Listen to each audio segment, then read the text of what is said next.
Parmi tous les insectes qu'on voit butiner en ce moment, il y en a un qui se démarque particulièrement, c'est le morosphinx, ou sphinx colibri, ou sphinx du Caïlé, ou bonne nouvelle. Bref, un insecte à qui on a donné beaucoup trop de noms communs, je vous laisse retrouver le vôtre dans cette liste. Le nom de sphinx fait référence aux papillons de la famille des sphingidae, qu'on appelle ainsi en raison du comportement de leurs chenilles qui se tiennent relevées à l'avant, à la manière d'un sphinx égyptien ou grec. Quant à moro, ça pourrait venir du grec moros, qui veut dire fou ou stupide, et ça serait une référence à son comportement très agité. Le morosphinx n'est donc pas un oiseau apparenté à la famille des colibris, c'est bien un papillon. Il partage cependant des traits communs avec ces oiseaux comme leur petite taille et la capacité incroyable de butiner en vol stationnaire. Le morosphinx butine à l'aide d'une trompe d'environ 3 cm. Cette adaptation lui permet comme le colibri de se nourrir du nectar des fleurs, une source de nourriture difficile d'accès donc peu disputée. C'est ce qu'on appelle une convergence évolutive. Deux espèces non apparentées peuvent développer indépendamment des traits ou des comportements similaires, souvent en réponse à des pressions environnementales ou écologiques semblables. Le sphinx colibri tient toutefois à vous signaler qu'il a eu l'idée avant, puisqu'on estime qu'il serait apparu quelques millions d'années avant le premier colibri, et que c'est donc un peu fort de café de lui donner le nom de l'animal qu'il a copié. Je l'appellerai donc morosphinx pour le reste de la vidéo, mieux vaut être un sphinx stupide qu'un colibri usurpé. Plus rarement, on peut trouver en France métropolitaine deux autres espèces de sphinx assez ressemblantes. Il s'agit du sphinx gazé et du sphinx bourdon. Elles sont majoritairement transparentes alors qu'elles sont orangées pour la paire postérieure du morosphinx et brun-beige pour la paire supérieure, ce qui lui permet de se camoufler efficacement dans l'environnement quand il se pose.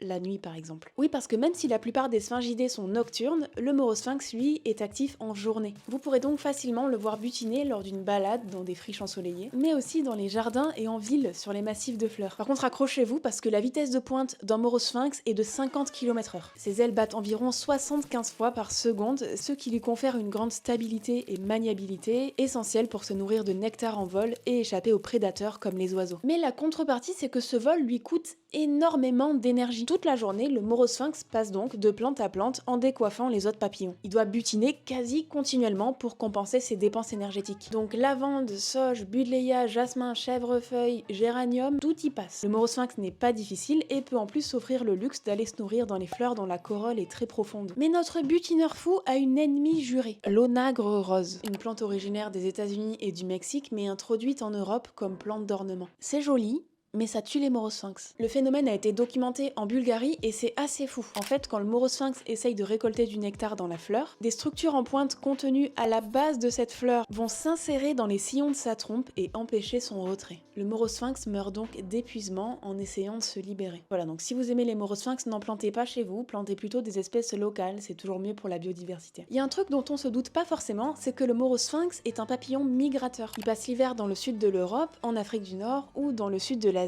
Et au printemps, les morosphinx adultes migrent vers le nord en quête de nourriture. Si vous n'habitez pas dans le sud, les premiers individus du printemps ont donc fait un long voyage avant d'arriver dans votre jardin. Après ce périple, les premiers morosphinx se reproduisent, donnant naissance à la première génération locale. Et cette nouvelle génération pourra à son tour coloniser des régions encore plus au nord et donneront une nouvelle génération plus tardive à la fin de l'été, dont une partie passera l'hiver sous forme de chrysalides, pendant que les autres repartiront vers le sud à l'arrivée des premières vagues de froid. Les morosphinx pourront ainsi parcourir environ 3000 km pendant leur vie, soit environ 2 ans, ce qui n'est pas rien pour un papillon de 4 cm. Si le morosphinx ne fait pas la fine bouche pour les fleurs qu'il butine, la femelle ne pond en revanche que sur les gaillets et les garance. Sans ces plantes donc, pas de morosphinx. Ces œufs donneront des chenilles vertes ou brunes avec 2 rayures latérales et une corne sombre à pointe orangée qu'on appelle le scolus. L'utilité de cette corne n'est pas encore précisément connue, mais ça vous permet au moins de distinguer l'avant de l'arrière. Si vous parlez à sa corne, vous êtes du mauvais côté. Les chenilles se changeront en chrysalide puis en adulte. Au total, il faudra environ 30 à 50 jours pour passer de l'œuf au papillon.